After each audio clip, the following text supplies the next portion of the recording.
कुछ खबरें खेल के मैदान से आपको बताएं। पाकिस्तान की एशियन अंडर 12 टेनिस चैंपियनशिप में मुसलसल दूसरी कामयाबी। थाईलैंड के खिलाफ पाकिस्तान ने 2-1 से फतह हासिल की। पहले सिंगल मैच में राशिद अली को पोनापात निमकोल के 6-1, 6-3 और 6-7 से हराया। दूसरे सिंगल में शयान अफरीदी ने शालोमोरन पंच को 6-1 और 6-3 से हरा दिया।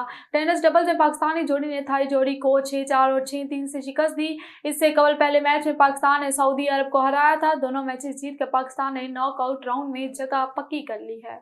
और मुल्तान क्रिकेट स्टेडियम में women's T20 world cup trophy की नकाब कुशाई। पाकिस्तान और जनूबी अफ्रीका के दरमियान दूसरे T20 मैच के टॉस से कबल पाकिस्तान की कप्तान फातिमा सना और जनूबी अफ्रीकी कप्तान नोराओ लोराट ने ट्रॉफी के साथ पोज दिया। आज फैसलाबाद स्टेडियम में डोलम्स और स्टारलेंड्स के दरमियान चैंपियन वनडे कप के मैच में भी ट्रॉफी की रहनुमाई की जाएगी। अगले रोज ट्रॉफी को फैसलाबाद के मुख्तलिफ तारीखी मकामात पर ले जाया जाएगा। और पाकिस्तानी क्रिकेटर्स बासलाहियत एडजस्टमेंट की ज़रूरत है। कौमी टीम के वाइट बॉल के हेड कोच गैरी क्रिस्टन ने यह बात फैसलाबाद के निजी होटल में चैंपियंस कप के मेंटोर्स और हेड कोचेस से मुलाकात के दौरान गुफ्तगू करते हुए की।